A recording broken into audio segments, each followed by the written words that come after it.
लखीमपुर में 16वें राउंड की गिनती पूरी हो चुकी है। 16 राउंड पूरे हो चुके हैं और 46,501 मतों से चंद्रभान पासवान आगे चल रहे हैं। 16 राउंड की काउंटिंग पूरी हो गई है। ये बड़ा हैरानी वाला नंबर है। जैसे हमने जिक्र किया था कि 50,000 से ज्यादा वोटों से अवधेश प्रसाद जीत गए थे अयोध्या।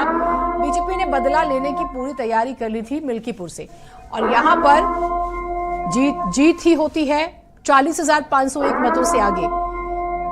16 राउंड की काउंटिंग पूरी हुई है। बहुत शॉर्ट में सर रिएक्शन।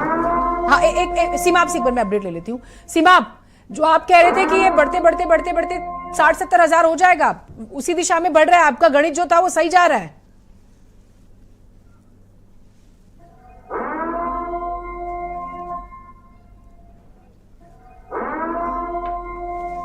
मनीष जी जल्दी से, सीमा आपसे बात करेंगे। लेकिन सर ये तो परेशानी नहीं हो रही है? देखिए नहीं परेशानी, देखिए हम लोग जनता के बीच में रहते हैं, जनता के बीच में जनता तो के तैयार थे आप इसके लिए? नहीं हम इसके, देखिए हमने क्या, पूरे देश ने देखा है कि जिस तरह का तांडव भारतीय जनता पार्टी ने शासन प्रशासन के साथ मिल करके लोक भवन से जिस तरह के दिशा निर्देश दिए जा रहे थे प्रशासन को, आप हैरान होंगे जीनत जी कि क्या इस तरह के आजाद भारत में आप कल्पना कर सकती हैं जिस तरह से प्रशासनिक लोगों ने वहां पर बूथ कैप्चरिंग किया, वहां पर भारतीय जनता पार्टी के अपराधियों और गुंडों ने बूथ कैप्चरिंग किया। आज के युग में यह क्या संभव था? भारतीय जनता पार्टी ने उस संभव करके दिखा दिया कि आज के जमाने में हम कैप्चरिंग कर सकते हैं। जिस इलेक्ट्रॉनिक युग में हम जी रहे हैं, ऐसी परिस्थिति बना दी गई है कि इलेक्ट्रॉनिक मशीनरी का पूरा उपयोग करके, शासन और प्रशासन की जो मशीनरी होती है उसका उपयोग करके भारतीय जनता पार्टी हमको कभी भी हरा नहीं सकती है। वोटों में तो हराने की कोई संभावना ही नहीं है, लेकिन भारतीय जनता पार्टी की जो दबंगई है, गुंडई है, लंपटई है, यह भारतीय जनता पार्टी ने पूरी तरह से मिल्कीपुर में किया है। लेकिन जिन मुद्दों पर आप बात कर रही थी जीनत जी, आज के समय में हमारा देखिए ना,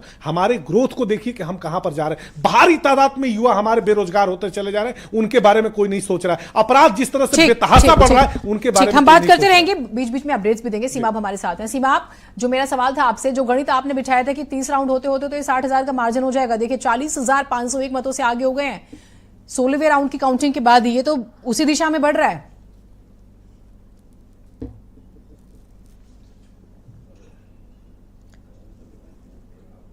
शायद आवाज की थोड़ी सी प्रॉब्लम हो रही है, लेकिन मिल्कीपुर का हम जिक्र कर ही रहे हैं। आप अपनी बात जल्दी से पूरी कीजिएगा, फिर मैं दिल्ली करूंगा। जी देखिए, हमें आगे के बारे में सोचना होगा। समाजवादी पार्टी प्रोग्रेसिव, पॉजिटिव और डेमोक्रेटिक राजनीति करती है। हमारे नेता श्रद्धेय श्री अखिलेश यादव जी ने हमेशा इस बात को तवज्जो दिया है कि नौजवानों का जीवन कैसे बेहतर हो, किसानों को उनकी हक कैसे मिले, किसानों की जिंदगी कैसे बेहतर हो। इसलिए कि जब तक गांव गरीब खेत खलियान किसान की बात उत्तर प्रदेश में नहीं होगी, तब तक हमारा देश सुदृढ़ और मजबूत नहीं होगा। आज 58,184 आपको लगता नहीं कि समाजवादी पार्टी को या दूसरी पार्टियों को अपनी जो पॉलिटिकल स्ट्रैटेजी है उसको चेंज करना पड़ेगा सामने जब बीजेपी जैसी पार्टी हो? तो देखिए एक पॉलिटिकल चेंज की जरूरत नहीं है, स्ट्रैटेजी मेकिंग पे फिर से काम करने की जरूरत नहीं है, होमवर्क पे, कार्डर पे, बूथ्स पे।